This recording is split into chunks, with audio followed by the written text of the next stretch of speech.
6 महीने पहले कालू बाबा, जो गौरी को काबू करके गांव से चले गए थे, वो एक दिन पहाड़ों के बीच झरने के नीचे गहरे ध्यान में बैठे थे। तभी उन्होंने देखा 80 साल पहले का दृश्य। थुंग थुंग एक ढोल किया था, सड़क किनारे ढोलक बजाकर अपना पेट पालता, कभी कभी शादी ब्याह में भी लोगों को खुश करता। लेकिन एक शादी में उसका मजाक उड़ाया गया, उसकी बेइज्जती हुई और उसे भूखा ही भगा दिया गया। भूख और अपमान से जलता हुआ वो ढोलक बजाते बजाते जमीन पर गिर पड़ा और वहीं उसकी आखिरी सांस टूटी। मरते वक्त उसने श्राप दिया, जिन लोगों ने मेरा मजाक उड़ाया, मुझे भूखा रखा, उनका साथ ही साथ उनकी आने वाली पीढ़ी भी चैन से नहीं जी पाएगी। मेरी ढोलक की गूंज उनकी मौत बनेगी, उनकी बर्बादी बनेगी। और उसी पल से उसकी आत्मा ढोलक में कैद हो गई।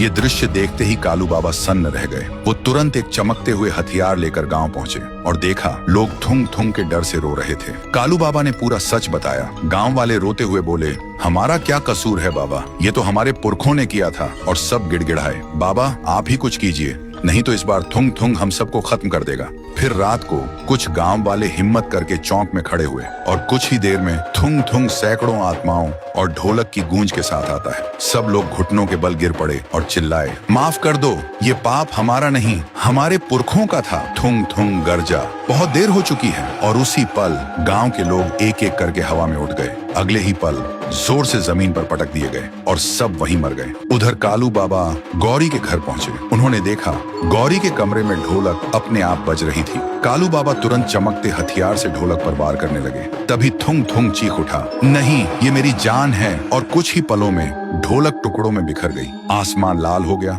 और उसी वक्त गौरी और रघु थुंग थुंग के श्राप से आजाद हो गए। लेकिन गौरी की हथेलियों पर अब भी ढोलक का निशान बना हुआ था। सुबह कालू बाबा गांव के बीच एक पवित्र अग्नि जलाते हैं। पूरा गांव वहां मौजूद होता है। कालू गौरी से कहते हैं, गौरी ध्यान से सुनो, तुम्हारे हाथ पर जो ये ढोलक का निशान है, वो सिर्फ इस पवित्र अग्नि में हाथ डालने से ही मिट सकता है। तभी थुंग थुंग का श्राप पूरी तरह खत्म होगा। रघु चिल्लाया, दीदी मत करो, तुम्हारा हाथ जल जाएगा। पर गौरी बोली, चाहे कुछ भी हो, मुझे करना ही होगा। और उसने अपना हाथ अग्नि में डाल दिया। सबकी सांसें थम गईं।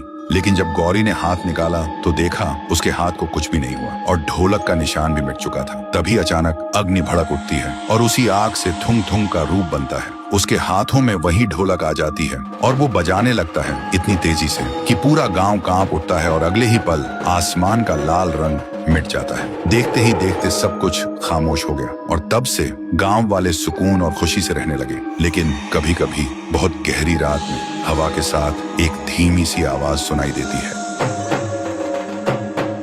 शायद याद दिलाने के लिए कि अपमान और भूख से मरी आत्मा कभी चैन से नहीं सोती।